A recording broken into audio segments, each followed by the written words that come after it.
qasriga madaxtooyada ku meel deerkan ee dowlad goboleedka koonfur galbeed ee magaalada Baydhabo ku qabsoomay kulankan in iska jar isxog waraysi iyo waliba isbarasho madaxweynaha dowlad goboleedka Soomaaliyeed ee koonfur galbeed Mudane Abdicasiis Xasan Maxamed lafta gareen u salwaaladi wakiilka hay'adda FCA ee Soomaaliya madaxweyne Abdicasiis lafta gareen ee kulanka may ku weheliyay xubno ku tirsan golaha wasiirada ku xigeenka koowaad ee agaasimaha madaxtooyada iyo waliba xubno kale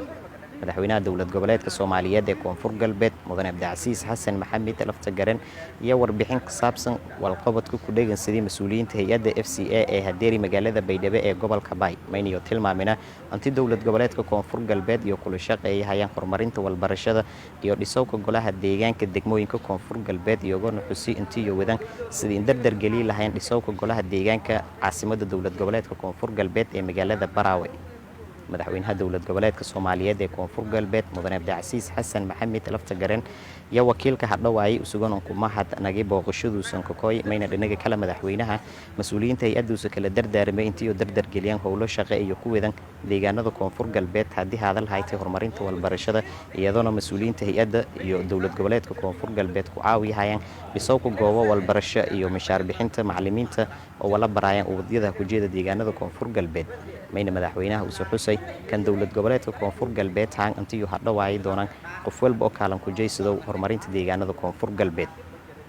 Axmed Madoobe Nuuno Maxamed wasiirka wasaaradda qorsheynta maalgashiga horumarinta dhaqaalaha dowlad goboleedka koonfur galbeed iyo muhiimadda kulanka warbaahinta dowladda ku warbiyay Bismillahir Rahmanir Rahim maanta ay taariikhdu tahay 17 Oktoobar 2021 waxaa xarunta ku meel gaarka dowlad goboleedka koonfur galbeed magaalada Baydhabo gaar ahaan madaxtooyada nagu soo booqday wafdi uu hogaaminayo madaxa hay'adda FCA oo ku cusub oo bedelay madaxii hore booqashadaas isugu jirtay isbarasho in ay isbartaan madaxa FCA ka socotay iyo madaxweynaha iyo qaar ka mid ah golaha wasiirada iyo agaasimiyaalka isbarasho ka sokow ayadoo la kala qaatay warbixin ku saabsan howlihii FCA ay ka waday sanadihii la soo dhaafay maamul dowlad goboleedka koonfur galbeed iyo waxyaabaha u qorsheysan sanadkan dabayaaqada ee markuu dhamaado 2022 iyo talooyinkii anaga aan ku leenahay dowlad ahaan oo waxyaabaha aan rabno inaan iska kaashano FCA iyo dowlad goboleedka koonfur galbeed waxyaabaha ugu muhiimsan ee FCA ka caawiso koonfur galbeed waxaa ka mid ahaa waxbarashada ee wax badan ka qabatay ilaa 10,000 arday ilaa 200 oo macallin ay ka taageerto dhowr degmo oo ka mid ah koonfur galbeed ayna qorsheynayso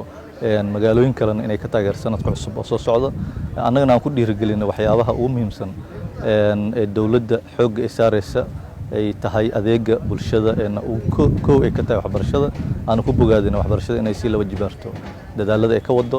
iyo midda labaad oo ah FCA hay'ad oo garab naga siin jirtay ee welina naga siinayso dhisidda golaha deegaanada ayadoo la ogyahay inay qayb weyn ka qaadatay ayna bilowday dhisidii degmada Xudur iyo Bardaale haddana howlo kale ay ka wado ay Baraawa dhisidda golaha deegaanada ay garab naga siinayso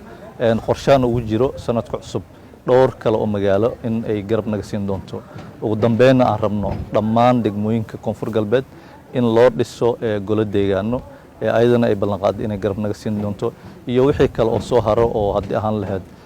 arrimaha oo tababarada iyo arrimaha technical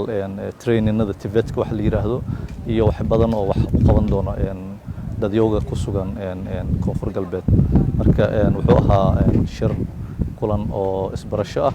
iyo ayadoo la isweydaarsaday waxyaabaha anaga qaaska nooc aan danaynayn inay FCA garab naga siiso assalaamu calaykum waraxmatullaahi wabarakaatuh Faisal Maxamed Isaan TV-ga iyo raadiyaha koonfur galbeed madaxtooyada magaalada Baydhabo